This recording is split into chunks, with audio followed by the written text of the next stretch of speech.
Point de presse pour ma présentation de notre projet documentaire.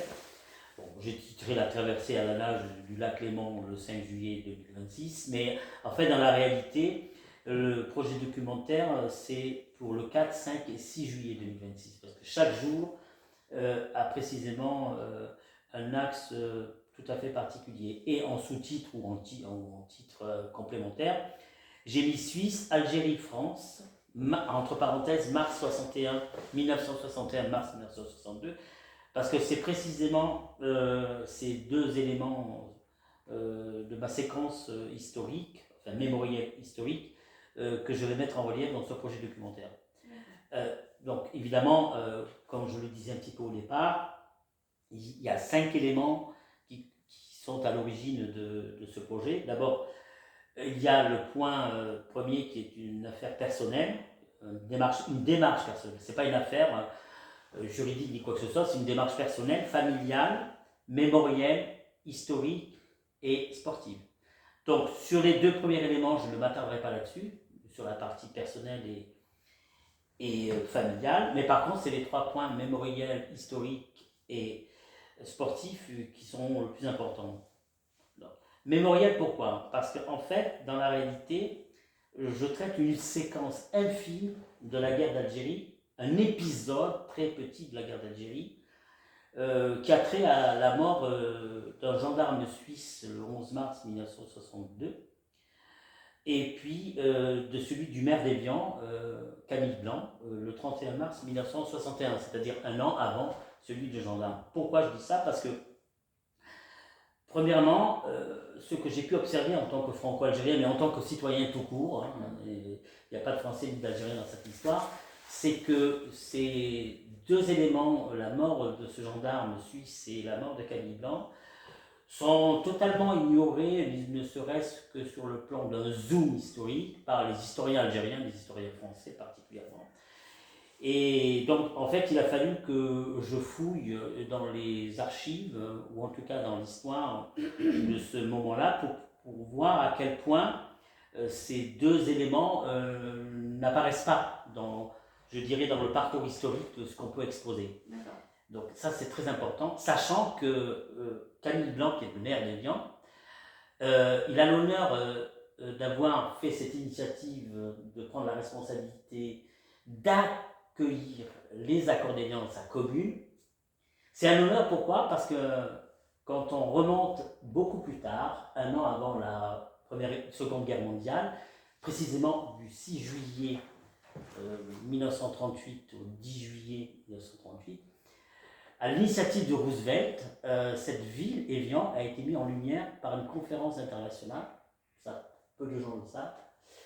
Parce qu'un an avant l'arrivée au pouvoir d'Hitler en 1939, en tout cas le déclenchement de la Seconde Guerre mondiale, puisqu'Hitler était arrivé au pouvoir en 1933, il est devenu chancelier, il avait son programme d'élimination des Juifs, et donc du coup, Roosevelt avait provoqué une conférence internationale ici à Évian, entre le 6 et le 16 juillet 1938, pour trouver une solution aux Juifs allemands et aux Juifs autrichiens. Mais évidemment, cette conférence n'a pas abouti à quelque chose de positif, puisqu'elle a été capotée. Mais pour vous dire que c'est pour vous dire à quel point la ville d'Évian est quand même historique, puisque quelque part entre 1938 et les accords d'Évian de 1962, qui marquent l'arrêt de la guerre d'Algérie, ce sont deux éléments importants.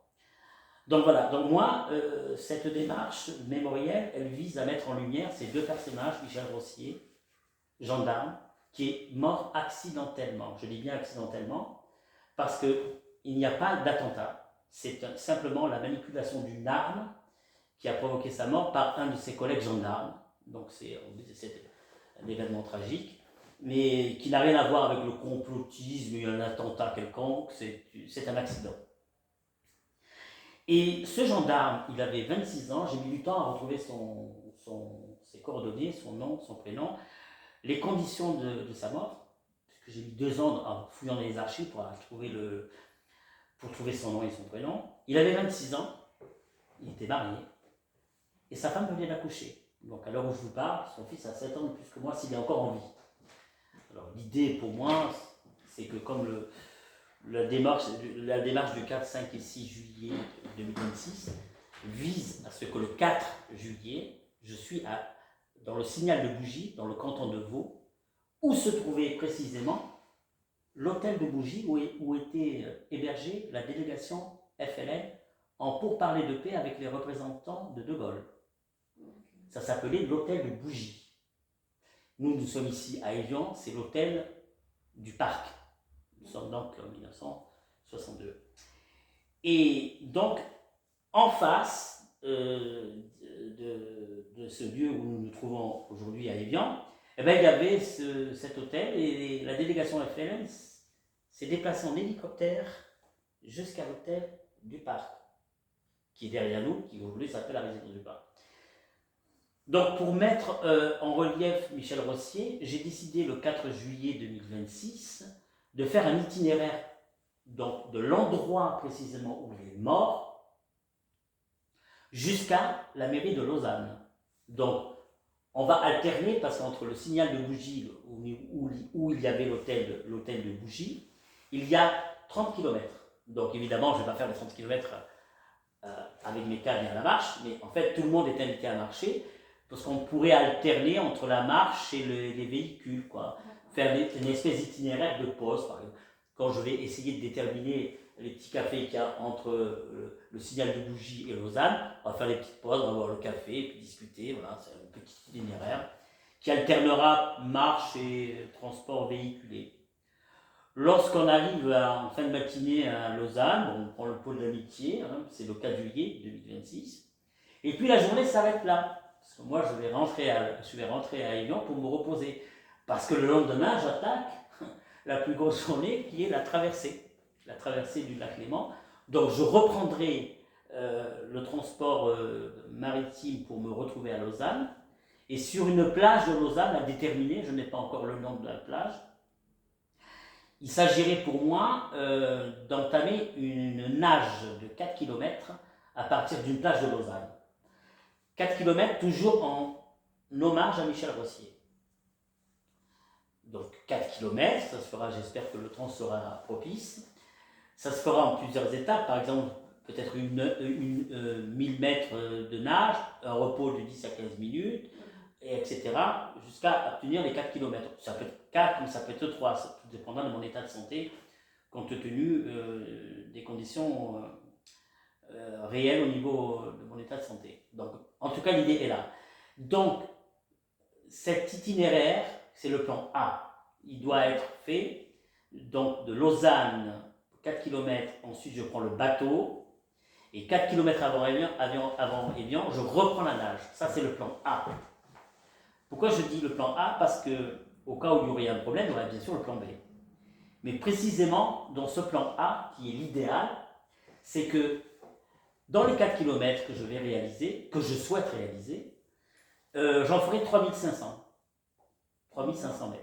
Okay. Pourquoi? Parce que les 500 mètres qui vont clôturer les 4 km, c'est avant la frontière des eaux territoriales qui marque la France, dans le lac Léman. Okay. Donc, ça veut dire que je vais faire 500 mètres sur la ligne de démarcation des eaux territoriales et je refais 500 mètres quand j'arrive sur la partie des eaux territoriales françaises. Je reprends le bateau et 4 km, 3 km et demi avant Évian, je reprends la nage. Oui. Voilà. Okay. Est-ce que je suis clair là-dessus? Oui. Voilà. Donc ça, c'est le plan A. Okay.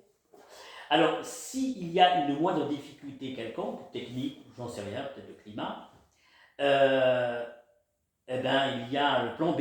Le plan B, c'est exactement faire la même chose, sauf que je partirai de la plage de Lausanne, je ferai les 4 km, mais en faisant de l'aller, de le retour, sur la plage de Lausanne. Après, je reprends le bateau, je reviens dans les plages d'Évian, et là, je fais exactement la même chose, 2 km l'aller, 2 km le retour. Ça fera à peu près 8 km.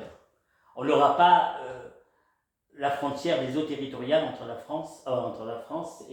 la Suisse et la France. Parce que ce qui est important dans ce lien, c'est le lien entre la France et la Suisse par rapport aux accords d'Évian. Parce qu'on est parti d'un hôtel, l'hôtel de Bougie, à un hôtel, l'hôtel du Parc, en France. C'est ça le lien. sachant que je ne l'ai pas mis, mais ceci, c'est tous les négociateurs des accords d'Évian 1 et 2. Il n'y a pas les noms malheureusement, c'est tiré d'un livre. Hein. C'est un livre pour les prochaines conférences que je vais faire au fur et à mesure de l'avancée du projet. C'est tous les acteurs des pourparlers de paix des accords d'Évian 1 et 2. Okay. Français, Algériens et Suisses. Okay. Voilà. Donc, et les émissaires suisses étaient fondamentalement importants. Parce que c'est quand même eux qui ont poussé à ce qu'il y ait un cessez-le-feu, l'arrêt de cette guerre atroce. Donc, du coup, finalement, pourquoi je commence par les Suisses? Parce que ça aussi, donc, ce point historique, ce côté mémoriel, c'est très important de savoir que les Suisses ont joué un rôle important à 70-80%. Et j'insiste sur le pourcentage. Je ne fais pas des statistiques de l'INSEE, mais ce que je peux vous dire, c'est qu'ils ont joué un rôle fondamental parce qu'ils ont fait pression de manière absolument considérable sur le plan diplomatique et de la politique suisse de la paix auprès de Charles de Gaulle. Donc avec ses émissaires, ça a été presque je dirais, très insistant. Quoi.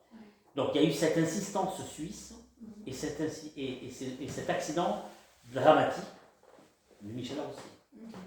Donc pour moi, il s'agit de bien cibler cet élément, sachant que, comme tout le monde le sait, les Suisses ont fait un travail considérable sur cette histoire des accords d'Évian, mais de manière totalement discrète. J'ai pris connaissance de tous ces travaux depuis 2022, j'ai lu des bouquins, je me suis déplacé plusieurs fois en Suisse, j'ai rencontré du monde, et je peux vous dire que le travail technique qu'ils ont fait historique est d'une discrétion totale, y compris les auteurs de ces travaux, qui sont quasiment inconnus au bataillon des historiens français et algériens. Et je me pose même la question de savoir si les historiens français et les historiens algériens de la guerre d'Algérie connaissent ces personnages. Parce que apparemment, quand je parle à certains historiens et français ou algériens spécialistes de la guerre d'Algérie, que je leur parle par exemple de Damien Caron, alors là, inconnu au bataillon. Marc Pernaut, inconnu au bataillon. Enfin ouais, c'est pas grave. Non, c'est pas grave, c'est normal. C'est humain d'éternuer. Donc si vous voulez, c'est quand même assez surprenant qu'il y ait, c'est pas un haro sur l'information, mais c'est pas mis en relief. Du côté algérien comme du côté français. Hein. Je fais pas de... Et puis vous savez, en commençant par les Suisses, en tant que franco-algérien, on ne risque pas de me taxer de récupérer par les Français ou récupérer par les Algériens, puisque je commence par les Suisses. Hein. Parce que évidemment, vous savez, vous avez toujours les gens qui nous disent pourquoi il fait ça, fait son intéressant, il va refaire l'histoire. Surtout du côté algérien comme du côté français, j'en ai entendu des vertes et des pas mûres. Mais maintenant, c'est moins le cas, puisqu'on voit que le projet avance. Donc c'est sur cette partie-là, du 5, qui est quand même assez important, c'est le lien entre la Suisse et la France. Okay. Et puis évidemment, le soir, il faut que j'aille me reposer. Donc il faut que j'aille dans mon hôtel, dormir pour faire la journée du 6. Et c'est quoi la journée du 6? Alors elle est intéressante, cette journée du 6, parce que c'est l'itinéraire, cette fois-ci, entre la mairie d'Évian et la résidence du parc, qui est juste derrière, l'ancien hôtel du parc. Donc je partirai, c'est prévu qu'il y ait un caméraman qui soit avec moi pendant 3 jours. Il va me supporter pendant 3 jours, 4, 5 et 6. Il doit filmer tout ça. On partirait, quand je dis on partirait, parce que tout le monde est invité. Vous-même, vous êtes invité à marcher. Hein. Ce qui fait que je vais partir de la plaque commémorative de Camille Blanc à la mairie d'Évian pour me rendre à la résidence du parc. Comme maintenant, c'est plus un hôtel, c'est une résidence privée. Et j'aurai ma petite pancarte. Ici ont été signés les accords d'Évian. Je serai devant, je ne sais pas à quel numéro c'est du quai Paul Léger, mais parce que j'envisage ça, parce que à partir d'octobre, je pars en Algérie là, une dizaine de jours, j'envisage d'écrire une lettre commune à la présidente de la Confédération helvétique, dans une même lettre. Hein. Ce sera une même lettre pour la présidente de la Confédération helvétique, le président de la République française, le président de la République algérienne et populaire d'Algérie, une même lettre en leur annonçant le programme que je suis en train de vous présenter. Okay.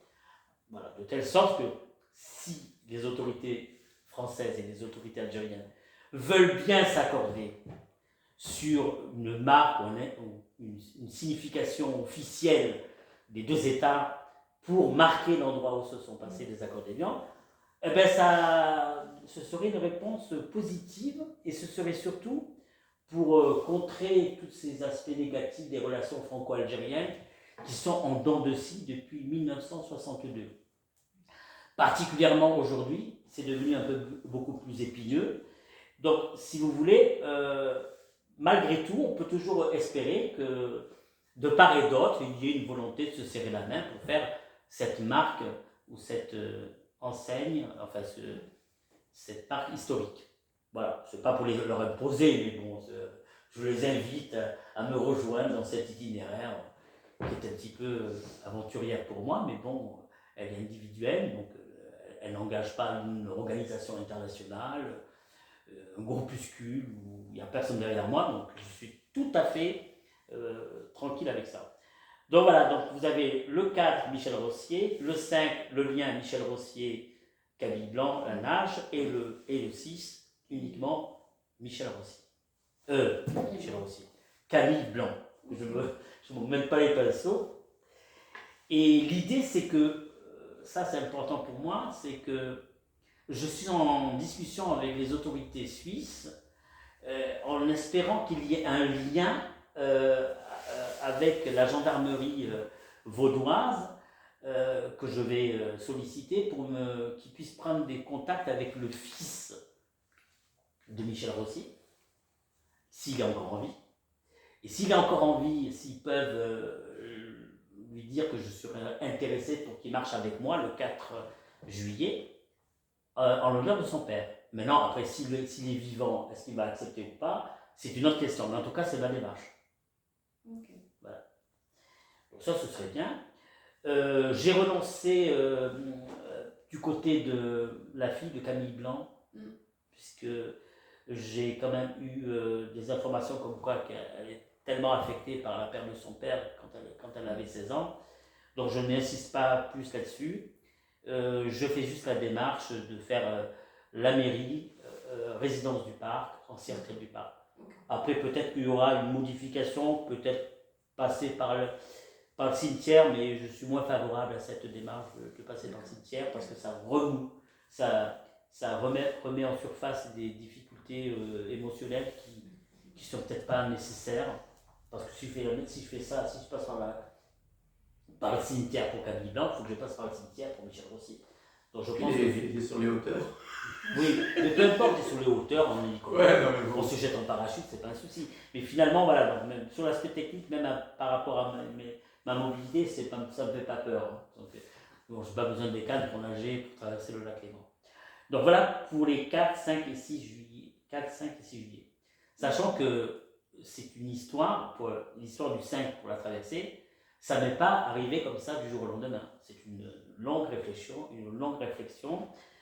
un mûrissement qui a mis du temps, puisque je suis sur cette idée depuis 3 ans, et je m'entraîne depuis 1 an et 8 mois, toutes les semaines, en piscine à Aix-en-Provence, puisque je suis originaire d'Aix-en-Provence, et j'ai un coach, un maître nageur qui me suit toutes les semaines. Je fais entre 1000 et 2000 mètres par entraînement, principalement en crawl, une cadence que je vais augmenter de 2 entraînements par semaine après mon retour d'Algérie le 13 octobre, puisque je veux être le maximum en capacité physique de le faire pour l'année prochaine. Ça, c'est pour la partie entraînement. Par ailleurs, je suis suivi médicalement par toute une équipe à Marseille, tous les 3 mois, à peu près 4 mois. C'est pour voir si mon métabolisme, mon état de santé me permettra de faire ce challenge qui est, lui, le volet sportif. Voilà, c'est le côté, voilà, on fait un lien entre le sport, l'histoire, la mémoire. Voilà. Donc moi, ça me paraît important. Et puis se dire que bon, rien n'est inéluctable, hein, on peut arriver à faire des choses un peu pour avancer, quoi. Donc je crois que j'ai dit l'ensemble des choses, mais après, je ne sais pas, je laisse la place aux questions pour pouvoir avoir un échange, si vous avez des questions particulières. Votre âge? 56 ans. Je suis né le 5 avril 1969. Ok. Et du coup, finalement, pourquoi vous êtes emparé de cet épisode de l'histoire? Alors, pourquoi je me suis emparé de cet épisode de l'histoire? Parce que moi, tout petit, je ne me suis jamais intéressé à la guerre d'Algérie. Pourtant, mon père est ancien combattant algérien, moudjahidine, mon oncle aussi. En fait, quand j'étais adolescent, j'étais très agacé par cette histoire de guerre d'Algérie, par rapport, j'allais dire, à un discours rhétorique permanent de rappel qui me semblait plus de l'idéologie propagandiste que de la réalité. J'étais gamin, hein, j'étais adolescent. Ça ne m'a jamais trop intéressé parce que je trouvais ça récurrent. Par contre, quand mon père est décédé en mai 2011, j'ai réfléchi à tout ça. C'est un petit peu le déclencheur. Hein. Ça, c'est la partie justement, le départ de mon père qui m'a fait réfléchir. J'avais 42 ans quand mon père est parti et j'ai fait un espèce de deuil qui a duré 2-3 ans. Et en fait, c'est aussi un peu quelque part pour lui rendre hommage aussi. Lui et à son frère, donc mon oncle, puisqu'il avait 10 ans de moins que mon papa. Et je pense qu'un peu c'est la mort de mon père qui a déclenché cet intérêt. Je crois que c'est le facteur déclenchant. Moi, juste pour vous dire une chose, c'est que moi j'ai fait un peu des études, j'ai une formation pluridisciplinaire.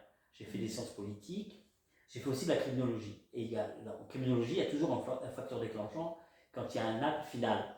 Et je crois qu'en fait, moi, c'est pas la criminologie, mais le facteur déclenchant de cet intérêt, c'est la mort de mon père. Voilà.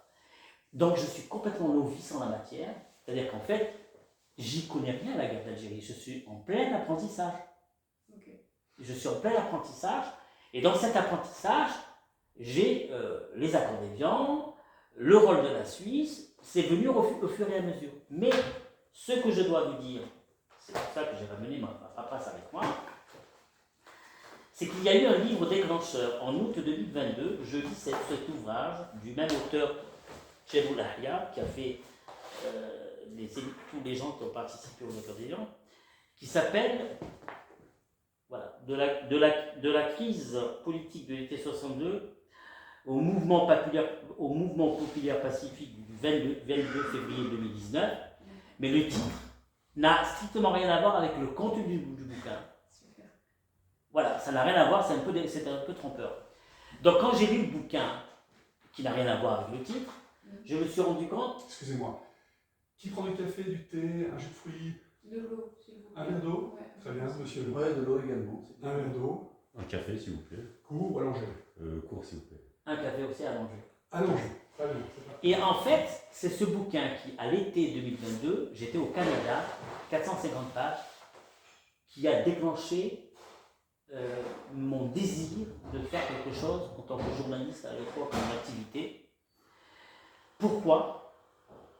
Parce qu'en fait, il s'agit d'un recueil de tous les interviews que ce monsieur Jeloul Ahya, grand réalisateur algérien, 40 ans de télévision algérienne, a fait tous les interviews avec les historiques directs et indirects de la guerre d'Algérie.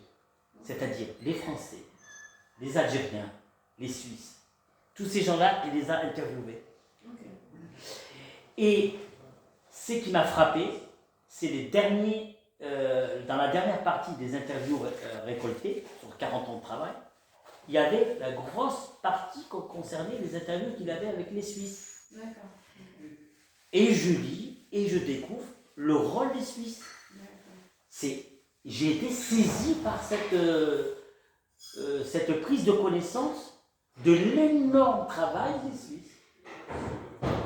Qui fait que, après la lecture de cet ouvrage, qui m'a quand même secoué, j'ai décidé, je me suis dit, attends, je prétends être journaliste d'investigation, je prétends être un journaliste qui fait de l'analyse géopolitique. Et je ne m'intéresse pas à ça, donc je trouvais que ça mettait un petit peu un manque de crédibilité sur mon statut d'analyste, de journaliste analyste, de chercheur, parce que je fais un petit peu de tout. de temps en temps des conférences, mais je me disais, il y a quelque chose qui ne va pas là. Et donc, je décide de rencontrer ce monsieur, Jalil Ahya. Donc, son éditeur est un ami à Constantine en Algérie. Donc, je contacte mon ami éditeur, qui l'a publié. Je lui dis, il faut à tout peu que tu me mettes en contact avec ce réalisateur. Ok. Parce que moi, l'histoire des Suisses, ça m'a saisi. Donc, effectivement, mon ami organise cette rencontre avec ce réalisateur, Jalil Ahya, que j'ai pu rencontrer en octobre 2022, donc après l'été, après avoir lu son bouquin. La rencontre s'est très bien passée. Et je lui ai proposé si on pouvait travailler ensemble dans une espèce de schéma, dans un projet de construction de quelque chose sur la partie suisse. Bon. Alors, évidemment, on n'a pas du tout la même vision des choses. Ce monsieur qui est aujourd'hui à la retraite, il a fait son temps au niveau professionnel, même s'il continue à travailler, qu'il est très actif. Il me dit, mais qu'est-ce que tu veux faire? Moi j'ai tout fait, tatati, tatata. Je lui dis, mais justement, c'est ton expérience qui m'intéresse. Tu as 40 ans, de réalisation. Tu es réalisateur, archiviste, documentariste. Pour moi, tu es, on peut le mettre là. Hein. Oui. Merci beaucoup. Merci. Merci. Il faut juste faire attention, mais la table est quand même pas. Oui, elle est aussi bancale que moi d'ailleurs, peut-être. Ah, ça je sais pas. Attendez, le plus long c'est vous. Le plus long c'est vous. Et pour monsieur, ça sera le coup. Merci.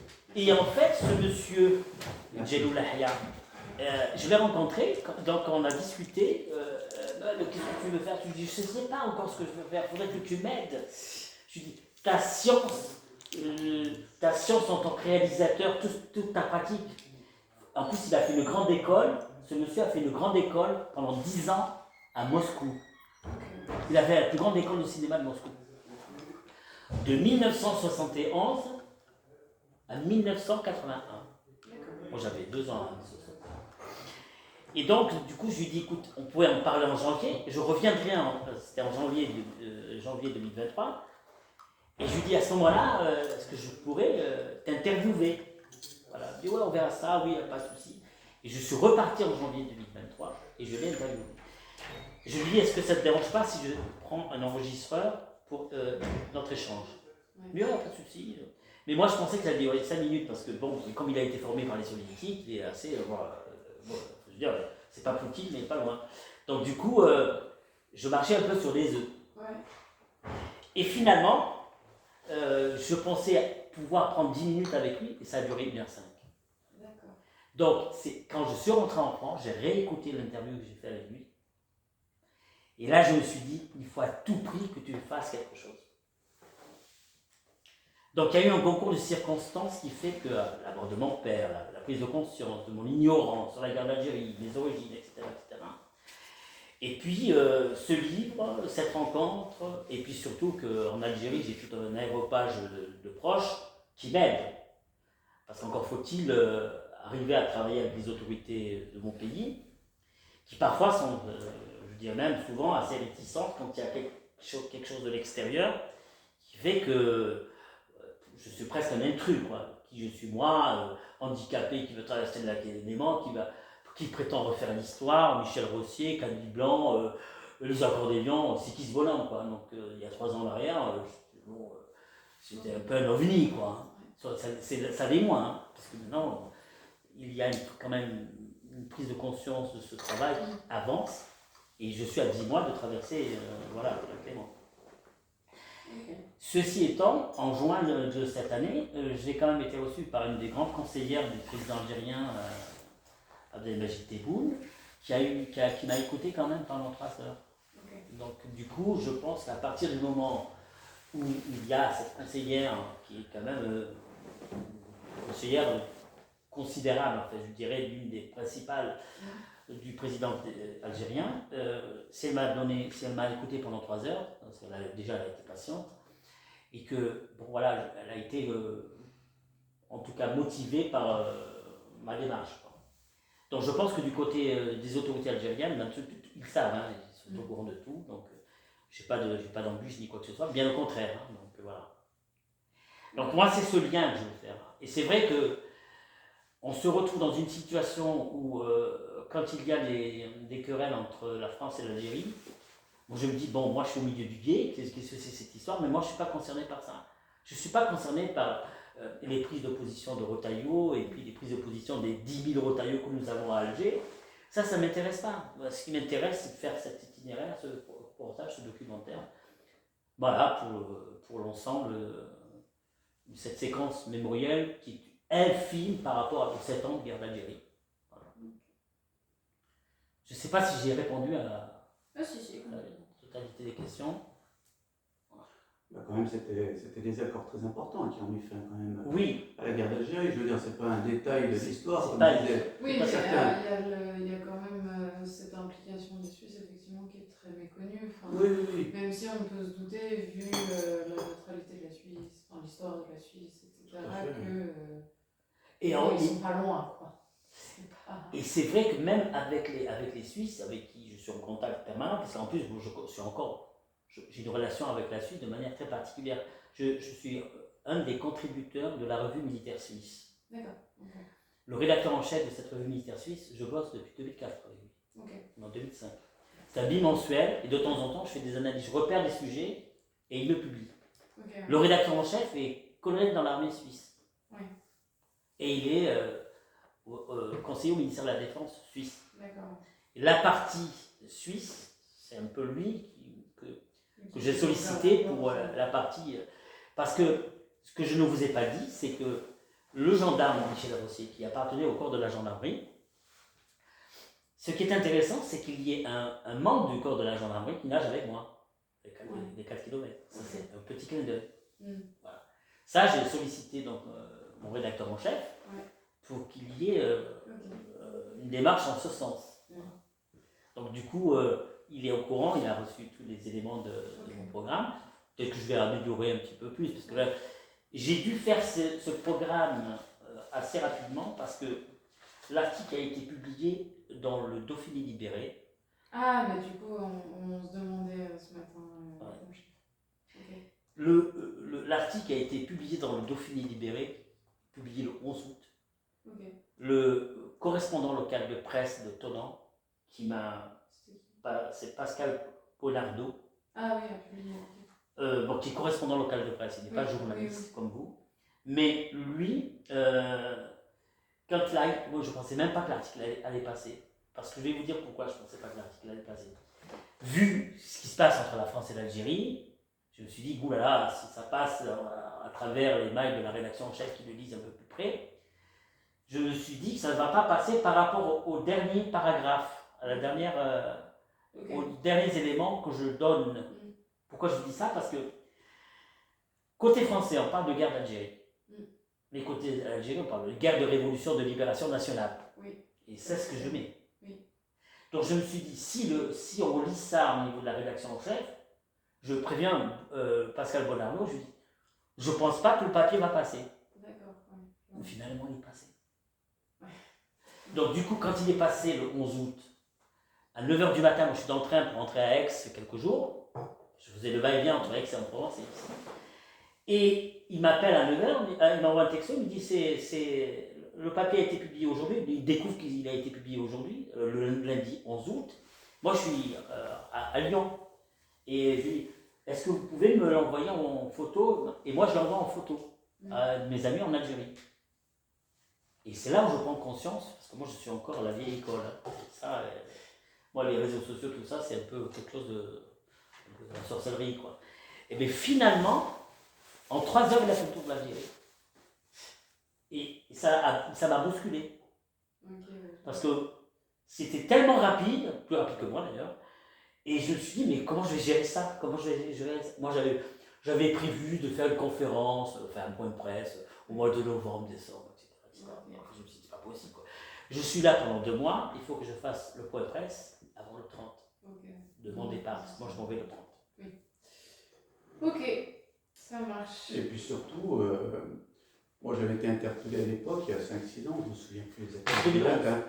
Non, mais plutôt, je vois un article sur le Dauphiné, je me souviens peut-être le Messager, où justement il était stipulé qu'une personne d'origine algérienne ne comprenaient pas qu'à Évian, il n'y ait pas une plaque commémorative. Ah, mais c'était Et en fait, c'était lui. Ok. Vous voyez, et c'est vrai, c'est quand même, bon, je ne dis pas que, et c'est quand même un événement Et ça, important. c'est chez nous, ça. Voilà, ça c'était le... Voilà. Et puis moi, c'est vrai, moi qui ne suis pas du tout d'origine algérienne, j'ai tiqué, j'ai dit, mais c'est vrai, Évian, il n'y a rien. On dirait que, j'allais dire... Ça n'a pas existé, quoi. Ouais, on dirait, voilà. Et puis à l'époque, Marc Francina, Ouais. il m'avait reçu. Ok. Parce que moi j'étais venu en cure, Mm. après la mort de mon père. Ouais. Je me suis rendu sous la pluie de l'endroit, parce que j'étais hébergé à l'auberge de jeunesse. Ah oui, ça fait un... Ouais, ça fait... Eh ben j'y suis allé à pied sous la pluie. Ah ouais. Pas pour aller voir On ça. descend ça. Ouais, pour descendre. C'est voilà. pour remonter le Ah mais c'est l'horreur, hein, parce que Ah. j'y suis remonté aussi. Hein. Oui, bah oui, il faut bien, ouais. Mais j'étais trempé. Je me suis dit, non, écoute, je ne peux pas me permettre de faire une cure thermale là où il pleut tout le temps, il n'y a pas eu un jour de soleil, hein. Mois de novembre, hein. Je n'ai pas choisi le mauvais moment. Hein. Par contre, je me suis dit, il faut que j'aille à la résidence du parc. Donc j'ai fait toute la résidence du parc, j'ai même sonné aux portes, là. Il y a quelqu'un qui est descendu. Je lui ai dit, est-ce qu'il n'y a pas quelque chose à l'intérieur de l'immeuble qui marque la résidence? Il me dit, non, il n'y a rien. C'est là où j'ai pété les plombs. C'est là que j'ai contacté le secrétariat du maire, qui m'a reçu dans les 48 heures. Ça ne m'étonne pas lui pour le coup, apparemment. Mais franchement, voilà, il m'avait très bien reçu. Et puis c'est là qu'il me dit, effectivement, il était prévu qu'on discute en conseil municipal de débaptiser une partie de la Club des Grottes. On a vu des accords d'Évian. Ok. Eh bien, nous sommes en 2025, il n'y a toujours rien. Et moi, je vous dis, je vais être franc avec vous, hein, j'ai envoyé 29 invitations nominatives dans la boîte aux lettres de la mairie d'Évian. Je tiens à préciser qu'on n'est que 3. Enfin, comment ça fait 4? Donc voilà, pour vous dire, pas pour faire des polémiques, mais en tout cas, les faits sont là. Et en termes de photos, est-ce que vous avez pu prendre justement, faire prendre une photo quand vous êtes soit à la piscine? Ah oui, oui, Ouais. je pourrais vous l'envoyer. Ouais, Oh, vous mais pouvez ça- l'envoyer par mail. Je vais vous l'envoyer par mail, il n'y a Ouais. aucun souci. Ouais. Voilà, les photos, c'est facile. Et hein. si vous avez une copie aussi du document là, comme ça me permet de vraiment... Celui-là, Ouais. je vous l'envoie par mail. Oui, vous m'envoyez jamais. je pense. Ouais. Je peux même vous le donner. Comme vous voulez. Tiens, je vais vous le donner. Donc, Parfait. c'est vrai que c'est à l'issue de l'article qui est paru dans le Dauphiné libéré que ça m'a un peu bousculé. Oui, je comprends. Donc, j'ai dû me précipiter pour faire ce programme qui est probablement à 70-80% le programme que je vais appliquer. Ok. Sachant que je ne demande rien à personne et je finance tout seul. Ok. Donc, je vais me ruiner, ça vaut le coup. Parce que mes petites économies, depuis un an et demi, c'est tiol, mais ça vaut le coup. Parce que tout le monde me dit oui, mais quand même, il faut te faire aider. Et puis je dis, je m'aide, moi quand je m'aide avec mes cannes, hein, c'est pas de souci. Hein. Donc, j'ai un petit budget que j'essaie de maximiser le mieux possible. Mais le fait d'être indépendant, alors là je fais des petites vidéos en espérant que l'année prochaine. Par contre, l'année prochaine, il faut que je vous le dise aussi, c'est très important. J'ai tenu à ce que la presse locale soit prioritaire dans ce programme. J'insiste. Hein. Parce que le mois prochain, j'assiste au Congrès national des journalistes de mon syndicat, Ok. SNJ. Ouais. Je prends la parole Ok. pendant les 3 jours de congrès. Ils ont tous reçu le programme que vous avez entre les mains. Et j'ai demandé à prendre la parole. Je n'ai pas encore de réponse officielle pour présenter le programme. D'accord. Et en fait, je vais profiter de présenter ce programme parce que je me suis inscrit, ça dure 3 jours. Ouais. Quand même pas mal de journalistes. Hein. Ouais, Le chiffre est très important. Ouais. 3 jours de congrès, donc je vais à la pêche. Pas dans le lac Léman, mais je vais à la pêche du caméraman. Parce que comme il doit y avoir un caméraman, c'est là où ça va me coûter le plus cher. Parce que le caméraman, il va me supporter pendant 3 jours, sauf quand je dors. Quand je dors, il me Il supporte. dort pas à côté de toi. Non, il dort pas à côté de moi, c'est le jeu. On laisse la caméra tourner sur l'oreille à côté. En fait, dans la réalité, c'est ça qui va me coûter cher.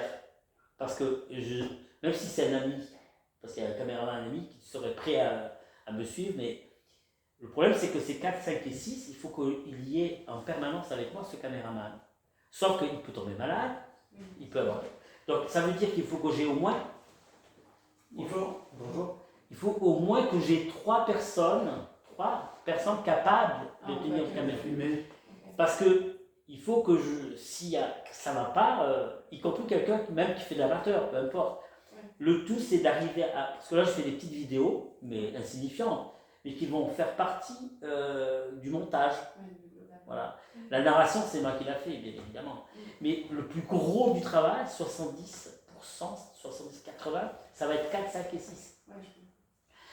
Donc je ne sais pas combien ça va me coûter, je ne sais pas le budget, je ne sais pas s'il va falloir que je négocie avec mon conseiller bancaire pour me prêter du fric, mais ça je vais les définir en janvier. Hein. Ça, on va éviter d'en parler dans la presse pour l'instant. Non, oui, non, mais ça c'est pour vous dire quoi. Parce que tout le monde me dit, ouais, t'as pas une société de production, j'ai rien. Non, moi il faut que j'ai un comment on appelle ça PAD, prêt à diffuser. C'est-à-dire qu'en fait, si je vois une structure de production, elle n'a rien à faire, elle a juste à le diffuser. Vous voyez ce que je veux dire? Ouais. Le PAD, Oui. prêt à diffuser. Il faut que moi, mon produit il soit fini. Ok. Donc il faut payer le monteur et il faut payer le caméra. Voilà. Effectivement, ça- Vous savez.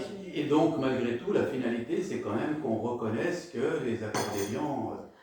Bah, si, je le dis pas, Ouais, non, mais oui, Je le c'est dis pas. quelque chose de... Voilà. mais vous avez Quand même. compris. Voilà. Mmh. Je le dis pas, mais je le dis dans mon documentaire, puisque je vais avec. Vous savez, quand je vais envoyer une lettre aux 3 présidents, je vais parler de ça aussi, évidemment, en leur demandant de faire un effort pour qu'il y ait une. Enfin, je ne sais pas comment je vais le formuler. Hein. J'ai une amie qui est secrétaire, qui est beaucoup plus diplomate que moi, parce que moi je ne suis pas du tout diplomate, et elle va arriver à me trouver une formule un petit peu alambiquée là, pour arriver à ce que je fasse cette lettre un peu parfaite, enfin entre guillemets parfaite, incitative. Je comprends. Donc s'il n'y a pas de réponse, j'aurai mon A3 plastifié. Voilà, comme ça, comme il pleut beaucoup ici, il n'y aura pas de problème avec la pluie. Ok, ça marche. Voilà, Parfait. Et bah, ouais, si vous pouvez m'envoyer une photo. je vous envoie tout, je vais vous l'envoyer tout à l'heure. Ok, on fait comme ça. Parfait. Une question, vous pensez que cet article paraîtra quand? Bah justement, c'est la question qu'on se posait ce matin avec mon chef, parce qu'on ne sait pas, parce que ça lui parlait d'un article dans le Dauphiné, mais on ne savait pas si on faisait qu'un seul et même article, du coup, qu'on le décalait dans le temps proche de début juillet 2026, ou si on en faisait 2, un tout de suite et un plus tard. Mais ça, du coup, c'est une réponse que je ne peux pas vous apporter. D'accord, ok. Donc, après c'est vous qui voyez. Quoi. Ouais, parce que je pense que, hormis le programme qui peut peut-être s'affiner, la démarche, elle reste la même. Elle reste la même. Voilà, c'est ça. Le programme, il va s'affiner de manière absolument avec peu de conséquences sur le programme que je viens de vous Ouais, donner. voilà, c'est ça. Donc, À 80%, 70-80%, c'est ça. parce que s'il n'y a pas de nouvelles infos transcendantes d'ici là, en Non. fait, c'est inutile que j'écrive un article aujourd'hui pour le reproduire Oui. au mois de juin. Moi, ce que je peux vous dire, c'est que là, je voulais donner la primeur à la presse locale, ça c'est clair. Vous êtes là, normalement, il y a votre confrère du Dauphiné Libéré qui est censé venir à 16h30 parce qu'il y avait un rendez-vous médical. Parce que c'est le mois prochain, après le congrès des journalistes à 7, que je veux en donner une ampleur nationale. Sachant que quand je pars en Algérie le 3, je suis sollicité par les médias algériens, je passe à la télévision algérienne. Côté Algérie, c'est mes amis algériens qui s'occupent du remue-ménage. Ok, ça marche. Bah, j'en fais part à mon chef. Et puis... Voilà. Ça marche. Merci bien en beaucoup. tout cas. Merci à vous de m'avoir accueilli. Et bien voilà, et puis merci d'être venu.